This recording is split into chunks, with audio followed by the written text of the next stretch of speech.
ओम शांति। ओम शांति। ओम शांति। ओम शांति। ओम शांति। ओम शांति। आज तारीख हो गई है 22/12/2024। प्रातः मुरली ओम शांति अव्यक्त बाप दादा रिवाइज 17/3/2003 मधुबन। आज कौन सी मुरली है? अव्यक्त मुरली है, क्योंकि आज है रविवार। तो ये मुरली चली थी 17/3/2003 मधुबन में। कहाँ बैठे हैं हम? मधुबन में बाप दादा के सम्मुख। आज की मुरली का सार है, सदा अपने सम्मान में रहना, सम्मान देना, सबका सहयोगी बनना और समर्थ बनाना। सदा अपने सम्मान में रहना, सबको सम्मान देना, सबका सहयोगी बनना और सबको समर्थ बनाना। ओम शांति। आज भाग्य विधाता बाप दादा चारों ओर के हर एक बच्चे के मस्तक में भाग्य की 3 लकीरें देख रहे हैं। एक परमात्मा पालना की भाग्यवान लकीर, दूसरी सत शिक्षक की श्रेष्ठ शिक्षा की भाग्यवान लकीर, तीसरी श्रीमत की चमकती हुई लकीर। कौन कौन सी लकीर देख रहे हैं? 3। परमात्मा पालना की भाग्यवान लकीर, दूसरी सत शिक्षक की श्रेष्ठ शिक्षा की भाग्यवान लकीर और तीसरी श्रीमत की चमकती हुई लकीर। चारों ओर के बच्चों के मस्तक बीच तीनों लकीरें बहुत अच्छी चमक रही है। आप सभी भी अपने तीनों भाग्य की लकीरों को देख रहे हैं ना? जब भाग्य विधाता आप बच्चों का बाप है तो आपके सिवाय श्रेष्ठ भाग्य और किसका हो सकता है? बाबा कहते हैं जब भाग्य विधाता बाप ही हमारा है तो इससे बड़ा भाग्य और किसी का हो सकता है? अगर राजा का बच्चा है तो राजा से बड़ा कौन है? उस तो इसी तरह तो हमारा तो बाप ही भाग्य विधाता है। जब सबसे बड़ा भाग्य विधाता है तो हमसे श्रेष्ठ कोई हो नहीं सकता। आप बच्चों का बाप है तो आपके सिवाय श्रेष्ठ भाग्य और किसका हो सकता है? बाप दादा देख रहे हैं विश्व की अनेक करोड़ आत्माएं हैं, लेकिन उन करोड़ों में से 6 लाख परिवार कितने थोड़े हैं, कोटों में कोई हो गई ना। वैसे हर मानव के जीवन में यह तीनों बातें पालना, पढ़ाई और श्रेष्ठ मत तीनों ही आवश्यक है। यह 3 बातें कौन सी आवश्यक है? पालना, पढ़ाई और श्रेष्ठ मत। लेकिन यह परमात्मा पालना और देव आत्माएं व मानव आत्माओं की मत पालना पढ़ाई में दिन रात का अंतर है। मनुष्यों की पढ़ाई में और परमात्मा की पढ़ाई में दिन रात का अंतर है। तो इतना श्रेष्ठ भाग्य जो संकल्प में भी नहीं था, लेकिन अब हर एक का दिल गाता है। क्या गाता है? पा लिया सो पा, जो पाना था सो पा लिया, अब कुछ बाकी ना रहा। पा लिया, पा लिया व पाना है। पूछ रहे बाबा पा लिया या पाना है? क्या कहेंगे? पा लिया, पा लिया ना। बाप भी ऐसे बच्चों के भाग्य को देख हर्षित होते हैं। बच्चे कहते वाह बाबा वाह, और बाप कहते वाह बच्चे वाह। बाबा भी कहता है वाह बच्चे वाह, और बाप भी, हम भी बच्चे भी के बाप भी कहते हैं वाह बच्चे वाह, और बच्चे भी कहते हैं वाह बाबा वाह। बस इसी भाग्य को सिर्फ स्मृति में नहीं रखना है, लेकिन सदा स्मृति स्वरूप रहना है। केवल मुख से नहीं कहना है, ऐसा महसूस रहना कि पाना था सो पा लिया। कई बच्चे सोचते बहुत अच्छा है, लेकिन सोचना स्वरूप नहीं बनना है, स्मृति स्वरूप बनना है। स्मृति स्वरूप सो समृति स्वरूप है। सोचना स्वरूप समर स्वरूप नहीं है कि मैंने सोच लिया मैं बनूं, उससे थोड़ी होगा। जब आप बनेंगे तभी बात पढ़ेंगे, है ना? तो कह रहे कि स्मृति स्वरूप सो समर्थ स्वरूप। सोचना स्वरूप नहीं बनना। बाप दादा बच्चों की भिन्न भिन्न लीला देखते मुस्कुराते रहते हैं। कोई कोई सोचता स्वरूप रहते हैं, स्मृति स्वरूप सदा नहीं रहते। कभी सोचता स्वरूप, कभी स्मृति स्वरूप। जो स्मृति स्वरूप रहते हैं वह निरंतर नेचुरल स्वरूप रहते हैं। जो सोचता स्वरूप रहते हैं उन्हें मेहनत करनी पड़ती है। यह संगम युग मेहनत का युग नहीं है, सर्व प्राप्तियों के अनुभवों का युग है। क्या कहते हैं कि यह संगम युग मेहनत का युग नहीं है, यह तो प्राप्तियों का युग है, सर्व प्राप्तियों के अनुभवों का युग है। 63 जन्म मेहनत की, लेकिन अब मेहनत का फल प्राप्त करने का युग अर्थात समय है। क्या है? अब मेहनत का फल प्राप्त करने का समय।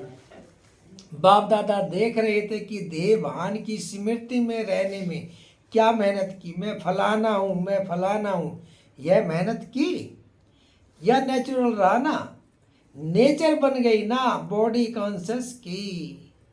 इतनी पक्की नेचर हो गई जो अभी भी कभी कभी कई बच्चों को आत्म अभिमानी बनने के समय बॉडी कॉन्शियसनेस अपने तरफ आकर्षित कर लेती है।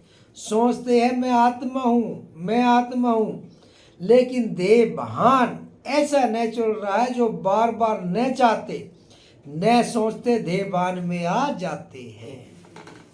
ऐसे ही होता है ना, देह भान में आ जाते हैं, क्योंकि 63 जन्मों से हम यही करते हैं, अपने को देह मानते आए। बाप दादा कहते हैं अब मर्जीवा जन्म में आत्म अभिमान अर्थात देही अभिमानी स्थिति में ऐसे ही नेचर और नेचुरल हो, मेहनत नहीं करने पड़े। मैं आत्मा हूँ, मैं आत्मा हूँ। जैसे कोई भी बच्चा पैदा होता है और जब उसे थोड़ा समझ में आता है तो उसको परिचय देते हैं, आप कौन हो, किसके हो। ऐसे ही जब ब्राह्मण जन्म पा लिया तो आप ब्राह्मण बच्चों को जन्मते ही क्या परिचय मिला, आप कौन हो, आत्मा का पाठ पक्का कराया ना, तो यह पहला परिचय नेचुरल नेचर बन जाए। क्या नेचुरल नेचर? मैं आत्मा हूँ। वजह नेचर नेचुरल और निरंतर रहती है, नेचर नेचुरल और निरंतर रहते, याद करना नहीं पड़ता। ऐसे हर ब्राह्मण बच्चे की अब समय प्रमाण देही अभिमानी स्टेज नेचुरल हो। कई बच्चों की है, सोचना नहीं पड़ता, स्मृति स्वरूप है। अब निरंतर और नेचुरल स्मृति स्वरूप बनना ही है। क्या कहते हैं बाबा कि अब निरंतर और नेचुरल स्मृति स्वरूप बनना ही है। लास्ट अंतिम पेपर सभी ब्राह्मणों का यही छोटा सा है, नष्टो मोहा स्मृति स्वरूप, नष्टो मोहा स्मृति स्वरूप। तो इस वर्ष में क्या करेंगे? कई बच्चे पूछते हैं इस वर्ष में क्या विशेष लक्ष्य रखे। बाबदा कहते हैं देही अभिमानी, सदा देही अभिमानी स्मृति स्वरूप भव। जीवन मुक्ति तो प्राप्त होनी ही है, लेकिन जीवन मुक्त होने के पहले मेहनत मुक्त बनो।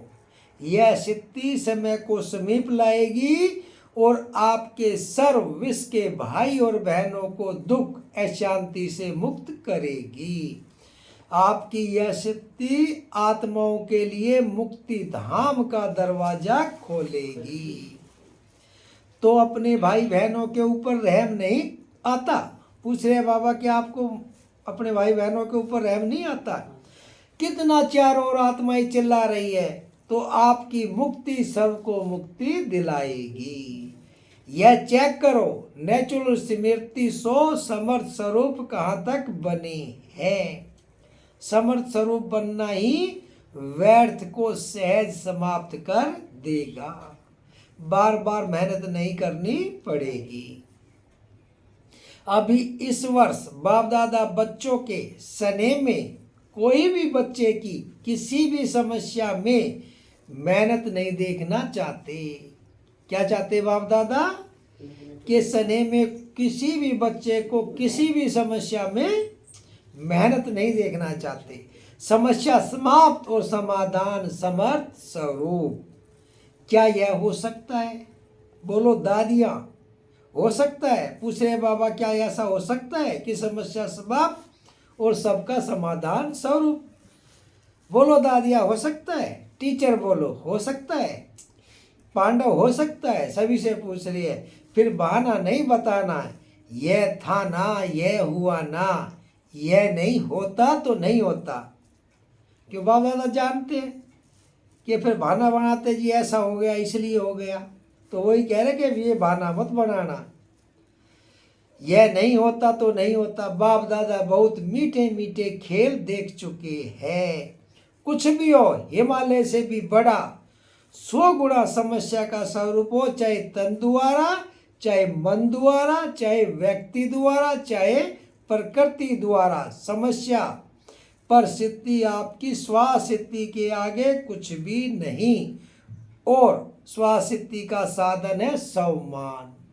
क्या कहा बाबा ने कि ये जो जितनी भी परिस्थिति आएगी, चाहे कैसी भी हो, अगर हम अपनी स्वास्थिति में रहेंगे तो सब खत्म हो जाएगा।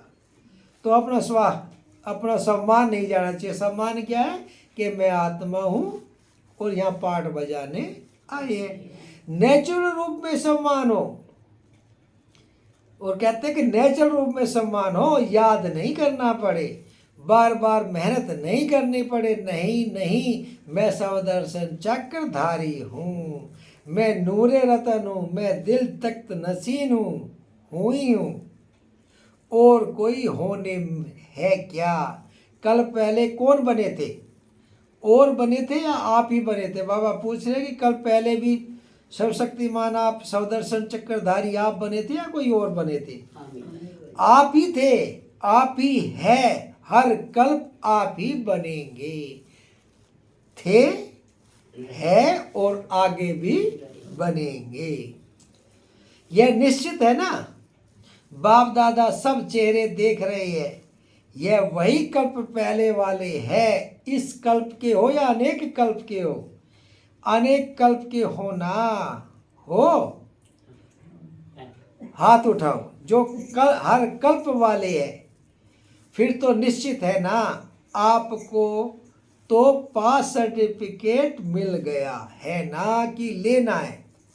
पास का सर्टिफिकेट मिल गया, लेना है? मिल गया ना, मिल गया है या लेना है? कल्प पहले मिल गया है, अभी क्यों नहीं मिलेगा?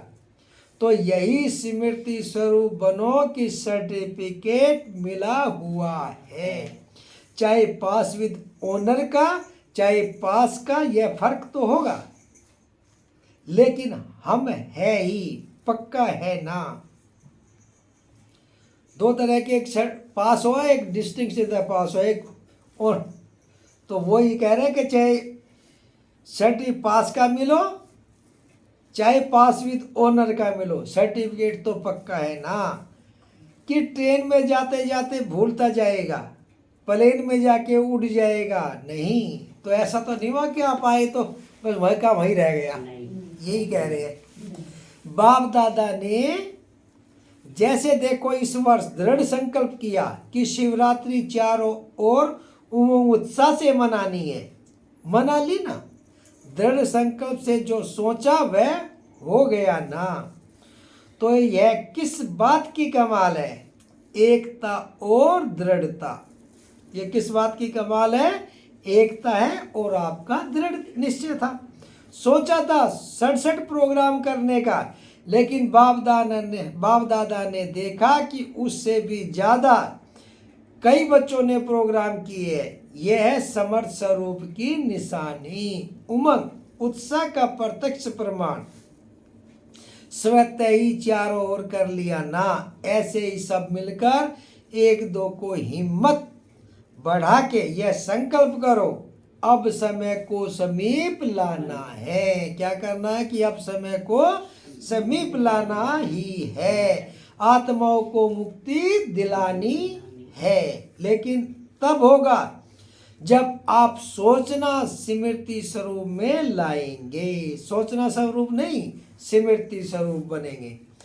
बाप दादा ने सुना है कि फॉरेन वालों के भी विशेष सने मिलन व मीटिंग है और भारत वालों की भी मीटिंग है।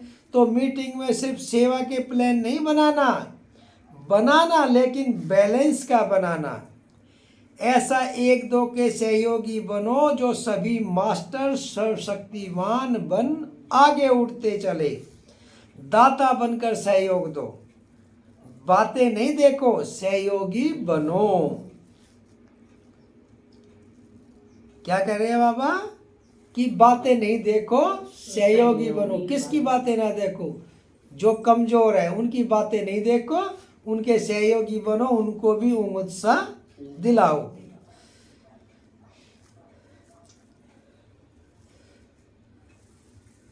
सम्मान में रहो और सम्मान देकर सहयोगी बनो, क्योंकि किसी भी आत्मा को अगर आप दिल से सम्मान देते हो, यह बहुत बहुत बड़ा पुण्य है। क्योंकि कमजोर आत्मा को उमंग उत्साह में लाया तो कितना बड़ा पुण्य है। गिरे हुए को गिराना नहीं है, गले लगाना है। अर्थात बाहर से गले नहीं लगाना, गले लगाना अर्थात बाप समान बनाना, सहयोग देना। यहाँ भी कोई किसी को थोड़ा कुछ उसका वो करते हैं सेवा, तो कितना आशीर्वाद मिले। तो वही कह रहे कि उसको गले नहीं लगाना। गले लगाने का मतलब ये नहीं है सब गले लगा छोड़ दे। गले लगाने का मतलब बाबा कहते हैं बाप समान बनाना और उसको सहयोग देना। तो पूछा है ना कि इस वर्ष क्या क्या करना है? बस सम्मान देना और सम्मान में रहना। समर्थ बन समर्थ बनाना, सबको सम्मान देना और अपने सम्मान में रहना कि मैं आत्मा हूँ, और सबको समर्थ बनाना। व्यर्थ की बातों में नहीं जाना। किसी की जो कमजोर आत्मा है ही कमजोर, उसकी कमजोरी को देखते रहेंगे तो सहयोगी कैसे बनेंगे? बाबा ने उसका वो भी उत्तर भी दे दिया है कि कमजोर की कमजोरी को नहीं देखना है। अगर कमजोरी को देखेंगे तो फिर उसका सहयोगी नहीं बन सकेंगे। सहयोग दो तो दुआएं मिलेंगी। सबसे सहज पुरुषार्थ है, और कुछ भी नहीं कर सकते हो तो सबसे सहज पुरुषार्थ है दुआएं दो और दुआएं लो। अगर कुछ भी नहीं कर सकते तो दुआ तो दे सकते, इसका भी कल्याण हो। तो वही बाबा कह रहे हैं कि इससे सहज तो कुछ नहीं है। सम्मान दो और महिमा योग्य बनो। सम्मान देने वाला ही सर्व द्वारा माननीय बनते हैं, और जितना अभिमाननीय बनेंगे उतना ही राज्याधिकारी और पूज्य आत्मा बनेंगे। जितना सबको सम्मान, सर्व के सम्मानीय बनते हैं और जितना माननीय बने उतना ही भविष्य में राज्याधिकारी पूज्य आत्मा बनेंगे। देते जाओ, लेने का नहीं। लो और दो, यह तो बिजनेस वालों का काम है। क्या कह रहे बाबा कि लेना देना नहीं करना है, सब देना है। कि ये मेरे वो करे तो मैं करूं, वो कह रहे कि ये लेना देना मत करना है, ये तो बिजनेस वालों का काम है। आप तो दाता के बच्चे हो। किसके बच्चे हो? दाता के। बाकी बाप दादा चारों ओर के बच्चों की सेवा को देख खुश है। सभी ने अच्छी सेवा की है, लेकिन अभी आगे बढ़ना है ना। वाणी द्वारा सभी ने अच्छी सेवा की। वाणी द्वारा सभी ने अच्छी सेवा की, साधनों द्वारा अच्छी सेवा की रिजल्ट निकाली। अनेक आत्माओं का उल्हाना भी समाप्त किया। साथ साथ समय के तीव्र गति की रफ्तार देख बाप दादा यही चाहते हैं कि सिर्फ थोड़ी आत्माओं की सेवा नहीं करनी है, लेकिन विश्व की सर्व आत्माओं के मुक्तिदाता निमित्त आप हो, क्योंकि बाप के साथी हो। तो समय की रफ्तार प्रमाण अभी एक ही समय इकट्ठा 3 सेवाएं करनी है। क्या करनी है 3 सेवाएं? एक वाणी द्वारा, दूसरा स्वशक्तिशाली स्थिति और तीसरा श्रेष्ठ रूहानी वाइब्रेशन। जहाँ भी सेवा करो वह ऐसी रूहानी वाइब्रेशन फैलाओ जो वाइब्रेशन के प्रभाव में सहज आकर्षित होते रहे। जैसे गुलाब का फूल है तो इसकी खुशबू दूर तक जा रही है, तो इसी तरह कह रहे हैं कि ऐसी रूहानी वाइब्रेशन फैलाओ जिसके प्रभाव में सहज आकर्षित होते रहे। देखो अभी लास्ट जन्म में भी आप सबके जड़ चित्र कैसे सेवा कर रहे हैं। मंदिरों में क्या आपके आप ही के तो जड़ चित्र हैं, वे जो मूर्तियां हैं वे आपके जड़ चित्र, आप हो चैतन्य मूर्तियां। देखो अभी लास्ट जन्म में भी आप सबके जड़ चित्र कैसे सेवा कर रहे हैं। क्या वाणी से बोलते? वाइब्रेशन ऐसा होता जो भक्तों की भावना का फल सहज मिल जाता है। वाइब्रेशन ऐसा होता जो भक्तों की भावना का फल सहज मिल जाता है। ऐसे वाइब्रेशन शक्तिशाली हो, वाइब्रेशन में सर्व शक्तियों की किरणें फैलती हो, वायुमंडल बदल जाए। वाइब्रेशन ऐसी चीज है जो दिल में छाप लग जाती है। आप सबको अनुभव है कि किसी आत्मा के प्रति अगर कोई अच्छा व बुरा वाइब्रेशन आपके दिल में बैठ जाता है तो कितना समय चलता है? बहुत समय चलता है ना। निकालने चाहो तो भी नहीं निकलता। किसका बुरा वाइब्रेशन बैठ जाता है तो सहज निकलता है क्या? पूछ रहे हैं बाबा। और किसी के प्रति घृणा आ गई या कुछ और हो गया तो वो निकलता है, दिन रात वही याद रहता है, जब भी कोई बात होगी तभी आओगा। तो इसलिए कह रहे हैं बाबा कि किसका बुरा वाइब्रेशन बैठे तो सहज निकलता है क्या? तो आप सर्व शक्तियों की किरणों का वाइब्रेशन छाप का काम करेगा। क्या करनी है आपने? सर्व शक्तियों से वाइब्रेशन देनी है, वायुमंडल ऐसा बनाना, आकर्षित बनाना है जो जैसे आपके जड़ चित्र लास्ट में भी अभी सेवा कर रहे हैं। वाणी भूल सकती है लेकिन वाइब्रेशन की छाप सहज नहीं निकलती है। अनुभव है ना? है अनुभव है ना? अनुभव है। जैसे ये मूर्तियां वाणी से तो नहीं देती कोई वरदान, लेकिन उनके वाइब्रेशन से ही सब काम कर रहे हैं। तो इसी तरह आप तो चैतन्य मूर्ति हो, तो आपका ऐसा वाइब्रेशन, वाणी वाइब्रेशन हो जो उसकी छाप सदा रहेगी।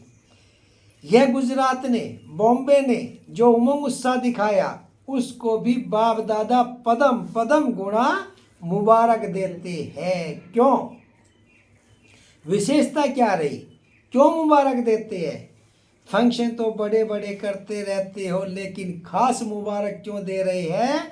क्योंकि दोनों तरफ की विशेषता रही एकता और दृढ़ता की। जहाँ एकता और दृढ़ता है वहाँ एक वर्ष के बजाय एक मास वर्ष के समान है। सुना गुजरात और बॉम्बे ने? अच्छा, अभी सेकंड में ज्ञान सूर्य स्थिति में स्थित हो, चारों ओर के भयभीत हलचल वाली आत्माओं को सर्व शक्तियों की किरणें फैलाओ।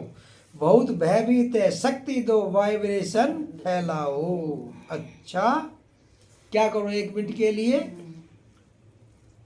परम धाम में जाओ और बाबा से शक्ति लेकर जो भी यहाँ भयभीत आत्माएं हैं उन आत्माओं के प्रति सर्व शक्तियों की किरणें फैलाओ। 1 मिनट की ड्रिल करते बाप दादा ने ड्रिल कराई।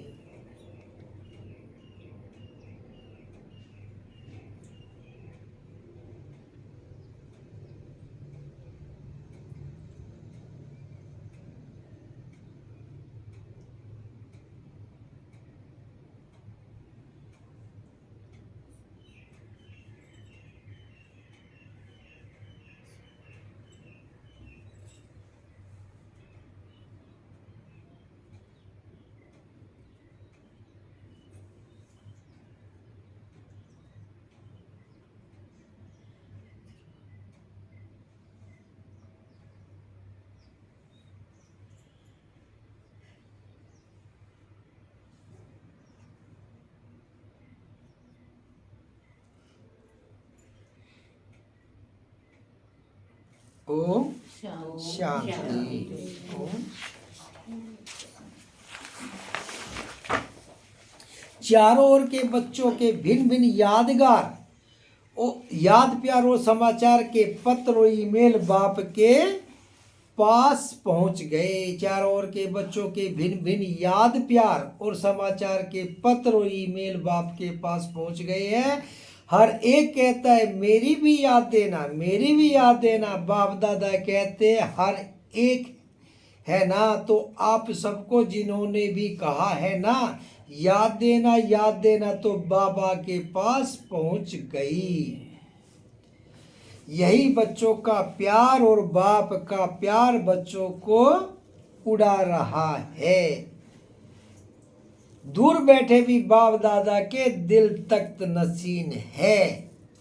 अच्छा, चारों ओर के अति श्रेष्ठ भाग्यवान कोटों में कोई विशेष आत्माओं को सदा सम्मान में रहने वाले, सम्मान देने वाले सर्वसेवल बच्चों को सदा स्मृति स्वरूप सो समर्थ स्वरूप आत्माओं को सदा अचल अडोल सिद्धि के आसन पर स्थित सर्वशक्ति स्वरूप बच्चों को बाप दादा का याद प्यार और नमस्ते। हम रूहानी बच्चों की रूहानी दादा को याद प्यार गुड मॉर्निंग और नमस्ते नमस्ते। ए सदा रहो हंसते बनो फरिश्ते चलो परम धाम के रास्ते। दादी जी से बाप दादा आपके ऊपर विशेष खुश है। क्यों खुश है? विशेष इस बात पर खुश है कि जैसे ब्रह्मा बाप सभी को ऑर्डर करता था यह करना है अभी करना है, ऐसे आपने भी ब्रह्मा बाप को फॉलो किया। आप भी मेरे साथ है, तो वह तो है ही निमित्त, तो आप बनी ना। वह तो है ही निमित्त, तो आप बनी ना। और ऐसा दृढ़ संकल्प किया जो चारों ओर सफलता है। इसलिए आप में रूहानी ताकत बहुत गुप्त भरी हुई है। तबीयत ठीक है, रूहानी शक्ति इतनी भरी हुई है जो तबीयत कुछ भी नहीं है। कमाल है ना। दादियों का मिलना देखकर सबकी दिल होती है, हम भी दादी होते तो मिलते ना। आप भी दादी बनेंगे। अभी बाप दादा ने प्लान बनाया है दिल में, अभी दिया नहीं है। तो जो सेवा के ब्रह्मा बाबा के साकार समय में सेवा में आदि रतन निकले हैं, उन्हों का संगठन पक्का करना है। कब करेंगे? जब आप करो। यह ड्यूटी आपकी दादी जानकी जी की है। आपके दिल का संकल्प भी है ना, क्योंकि जैसे आप दादियों का एकता और दृढ़ता का संगठन पक्का, ऐसे आदि सेवा के रत्नों का संगठन पक्का हो। इसकी बहुत बहुत आवश्यकता है, क्योंकि सेवा तो बढ़नी ही है। तो संगठन की शक्ति जो चाहे वह कर सकती है। संगठन की निशानी का यादगार है 5 पांडव। 5 है लेकिन संगठन की निशानी है। अच्छा, अभी जो साकार ब्रह्मा के होते हुए सेवा के लिए सेंटर पर रहे हैं, सेवा में लगे, वह उठो। भाई भी है, पांडवों के बिना थोड़े ही गति है। यहाँ तो थोड़े है लेकिन और भी है। संगठन को जमा करने की जिम्मेवारी इनकी दादी जानकी की है। यह दादी तो बैकबोन है। बहुत अच्छे अच्छे रतन है। अच्छा, सब ठीक है, कुछ भी करते रहते हो, लेकिन आपके संगठन की महानता है, किला मजबूत है। अच्छा, वरदान सम्मान की सीट पर सेट हो, हर परिस्थिति को पार करने वाले सदा विजयी भव। सम्मान की सीट पर सेट हो, हर परिस्थिति को पार करने वाले सदा विजयी भव। सदा अपने इस सम्मान की सीट पर स्थित रहो कि मैं विजयी रतन हूँ, मास्टर सर्वशक्तिमान हूँ। तो जैसी सीट होती है वैसे लक्षण आते हैं। कोई भी परिस्थिति सामने आए तो सेकंड में अपने इस सीट पर सेट हो जाओ। सीट वाले का ही ऑर्डर माना जाता है। सीट पर रहो, तो विजयी बन जाएंगे। संगम युग है ही सदा विजयी बनने का युग, यह युग को वरदान है, तो वरदानी बन विजयी बनो। स्लोगन है, सर्व आसक्तियों पर विजय प्राप्त करने वाले शिव शक्ति पांडव सेना है। सर्व आसक्तियों पर विजय प्राप्त करने वाले शिव शक्ति पांडव सेना है। ओम शांति।